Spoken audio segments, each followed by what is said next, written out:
Hey, what's up, guys? Welcome to B Sports Picks. I'm going to hook you guys up with 7 batter props. I'm also going to hook you up with one play in basketball. I'm going to quickly talk about what happened yesterday. These Bengals idiots messed it all up. It's like they gave up in the fourth quarter, which messed up a lot of my parlays.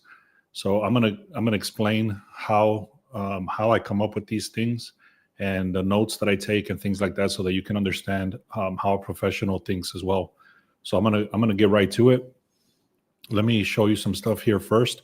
And like I said, it's going to be 7 batter props as well as one play in basketball. Now, what's up, Julio? Good morning. So now, because basketball is so early in the season, I'm doing very small units. So just be careful with that until they have about 10 games in is when we kind of start getting more data. So you want to be very careful with these plays, even though I'm throwing them out there. Just make sure that you're taking them at small units. I'm currently doing like 1/10 unit and sometimes 1/4 unit. I'm not throwing a lot of money on these. Any NFL games? I don't have anything for today's NFL. I got burned yesterday, and that's exactly what I'm going to talk about, and the notes that I took because of this. So let me just kind of get right to it.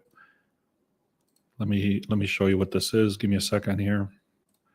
So yesterday I was with my brother and took my wife and my daughter and my brother's wife went skydiving. So we were watching them skydive as we're watching the games. And I remember clearly saying, like, man, if these Bengals fuck this up today, I'm going to get burned. And I already knew that was a big risk, because that's one of my learning thing for today or yesterday was that if you throw too many plays on one team, you're bound to get burned. And that's exactly what happened. I said, there is no way that the Bengals are going to lose to the Jets.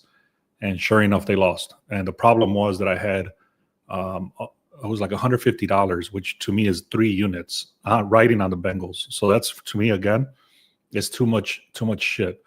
Too much of a risk to have on one team. Okay. Donovan sold yesterday. I would have cashed big. That prop was good, though. Yeah, Donovan Mitchell, I don't know what the hell happened to him. I don't know. I did not see it. I just saw that he lost. But check this out. Let me see. I don't know if you're going to be able to hear this. But the Bengals should have improved to 4-4 today. They should have gotten back to 500. They should have won back-to-back games and improved to 2-1 with Joe Flacco as their starting quarterback. Shoulda, coulda, woulda, didn't. Hi again, everyone, and welcome into Cincinnati Bengals Talk. I'm James Rapien here at Paycor Stadium, where, the Bengals were embarrassed.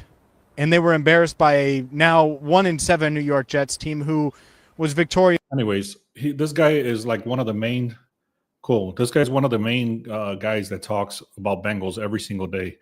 And he's saying that they got embarrassed. I had the score up here. I don't know. In the fourth quarter with 10 minutes left, they were up by 16 points. And these guys came back, being the Jets 0-6. So again, it was a stupid loss, embarrassment. They ended up killing my 3 units. So it was a bad day because of that. Anyways, let me give you some value now. So here, check this out for baseball. Here's some active streaks. Do not quote me on these. These are just active streaks. What this means is that these are not our final plays. These are just players that have gotten a lot of hits lately. So Ernie Clements, I'm not going to go through every single one. If you want to take screenshots, go ahead. As you can see, there's not much. There's only a few players there. But then the shots on goal as well, there's only a few games. I think it's only like 2 games. So check this out. I'm going to zoom out a little bit so you can take a screenshot if you want those. I've been hitting very well with the shots on goal. What I've been doing is I made a whole video on this. So basically, if a player is supposed to get 3 shots on goal, I actually buy it back to 2 shots on goal. But there's a lot of stuff that goes behind it. I did a whole video on that, and it's been hitting very well. I don't have any today because there's only 2 games, but I've been hitting well with those. So if you see those come up, you should hammer those. All right, the first game I'm going to look at here. Again, do not take these at regular unit sizes. You might want to do half units or 1/4 units. I'm doing them at a very small unit, especially because it's so early in the season. Okay. Now let me tell you exactly why I like this team here. So the 76ers are going against the Magic. They started, you can see the opening line right there at a +1.5, and now it's currently at a -5. What that means is that they shifted from an underdog at 2 points, and now it's shifted all the way to -5. So they went from underdog to favorite, plus it's a 7-point shift. That's a huge shift. And what's even crazier is the money and the percentage is on the opposite side. So what this means is that it's a reverse line move, and that's very heavy, especially moving 7 points. Okay, that's a big deal. Now, the reason I think that happened, you can see right here at the bottom, it says that the 76ers, they're going to be missing right there. Embiid is the big one. Paul George is the big one. So they have 5 players out, 2 of them being huge deals, Embiid and George. So that's one of the major reasons I believe that the line shifted so much. Cool. So what I'm going to do is I'm going to take the Orlando Magic. I'm going to take them on the money line because I don't want to risk it again with the spread. The spread is like -5, like I showed you. I think it even went up to a -6 now. So what I'm doing is I'm taking it back to the money line. I'm paying the juice. Again, I'm taking it at a small unit because of all the reasons I said already. I'm going to hook you guys up also with some player props for points, rebounds, and assists. Was the under on that NBA game, bro? I don't have any over-unders today. All right. So here's the first one, Josh Giddey. So just so you know, what I do with these is, let me see if I can zoom in a little bit. What I do here is I look at the best players that have gotten at least 60% hit rate on the last 5 games. You can see here this guy has hit. They've only played 2 games over here, so he's hit this twice already. And then I look at the defense against his position. So you can see point guard. I'm going to go to point guard over here. And you can see 10th rank, 19th rank, and 15th rank. I'm not going to get into every single detail, but there's a lot here. You can see the points, how many chances he's had to do that, rebounds, how many minutes he plays, how many field goals, 3-pointers. Again, it gives you all the data you need there.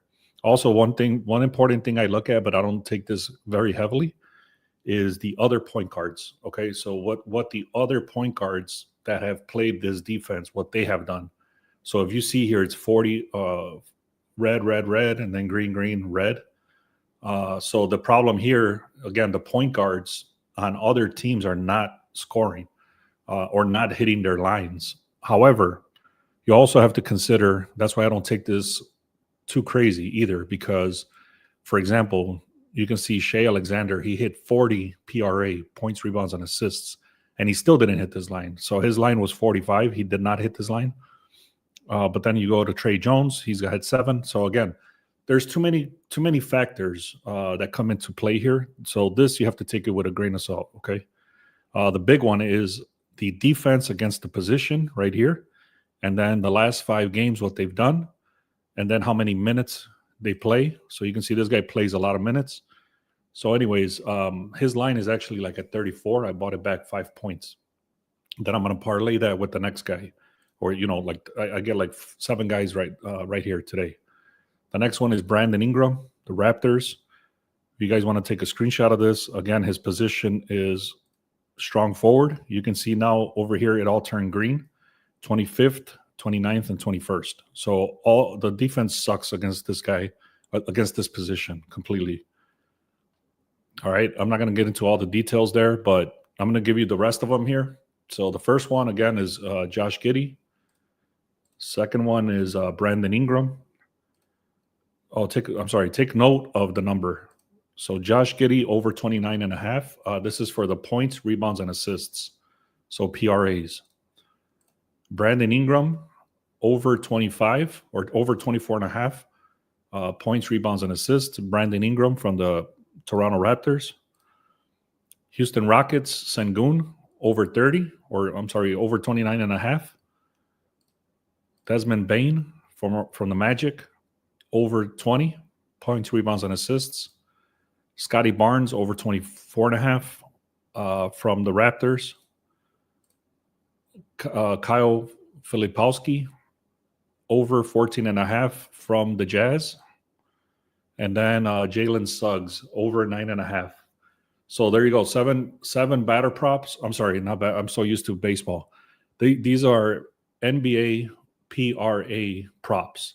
Okay. So again, like I said, I mentioned I get their line, the current line. I look to see, make sure they've hit this. I also make sure that they have a lot of minutes on the court. Plus, I look at the defense. If you look at every single one of these players that I showed, you can see the stats. I'm sorry, the defense against him. It's all horrible defense. So that's how I come up with these. I'm going to go one more time. Jalen Suggs from the Magic over 10. Filipowski over 15 from the Jazz. Barnes over 25 or 24 and a half from Raptors. Bane from the Magic over 20 from Magic. Sengun from the Rockets over 30. Ingram 25 from the Raptors, and then Giddey from the Bulls over 30. And then I'm taking the money line on the Magic as well. So, Julio, I wanted to answer this question. I can take a quick look at the numbers here, see what it's looking like. I don't know which game you're talking about, though. Are you talking about the Magic or the Bulls? I don't know. So let me look up the Magic, because I think that's what I was talking about when you asked. And I'll just tell you what the numbers are for the over-unders. So the line started at a 223. It's now at 226. 95% of the money is coming in on the over. So it started at 223. Now it's 226. So the line shifted up, plus 95% of the money and the bets is coming in on the over. So if you want to check that out, I'm not touching that. There's too many things you have to look at, which I'm not going to do right now. But that's what it is right now. Let me show you real quick. Last thing I'll show you is this is what happened yesterday. I had the Colts at a -6.5, the Texans at a +7.5. That hit. Also, you can see how crazy this was. I had the Texans that they could lose by 8. They ended up winning by 11. And then I had the Colts. They had to win by 7. They won by, 31. Okay, so I hit that one. And then these are the points, rebounds, and assists. As you can see, this is exactly what I was just talking about, and I parlayed them together. That hit. That's another one for Giannis. He hit at a 45. Then I had 2 overs. Yesterday I bought them back as a teaser. So I bought these back to 10 points, and then these 10 points, and then that hit. And then another one, PJ Washington on the PRAs. And then the last one is I caught this one live during the week when the Blue Jays were down. They were going against Seattle, and they were down by 3 or 2 runs or something. I was able to get a +3.5, and then I put it with the Bills, and that came through. And then I also had the Spurs at a -2.5 yesterday. I really liked the Spurs. They ended up winning by 11. I needed them to win by 3. And then I took them with the Patriots, which the Patriots demolished. I also had the Patriots on with the Bengals, which, like I said, the Bengals killed it. And that's about it, guys. So it was a bad day yesterday overall. I did lose like 4 units, I believe. And it was all because of the Bengals. And my learning experience, again, is I always write notes on why the stuff lost. And it's because I put too many eggs in one basket of the Bengals. I should have either picked a different team as a parlay piece. I hope that makes sense. So, anyways, guys, I don't see any more questions. Let me know if you have any other questions. Otherwise, I'll be hopping off here. And like I said, I'm taking the Magic and then the seven player props that I gave you guys. Oh, sorry. Last thing. If you guys want access to the Discord, I'm doing it for 30 days for free. Let me show that. Click on the link in the description on this live video, and you'll see. If you don't see it there for whatever reason, send me a text message and say, hey, I want the 30 days for free on the Discord. And like I said, it's 30 days for free. Send me a text if you don't see it. If you do see it here on this live, then you can just click on the link and then it'll work. All right, guys. Thank you so much, man. I appreciate you all. Let's have another great day. Again, you don't always win. I don't always win. I don't ever claim that I always win. Anybody that tells you that they win every day is bullshitting you. I'll tell you straight up if I'm winning or if I'm losing. So yesterday was very bad. Saturday was decent. Friday, and I've showed, if you look at all my videos, I show the proof of every day. And yesterday was not a good day. So anyways, I'm going to be a little more careful with NFL. I know I've said that in other videos, but I'm going to be a lot more careful now because some bullshit does happen in the NFL specifically. So, all right, guys, thank you so much, man. Let's have a great day.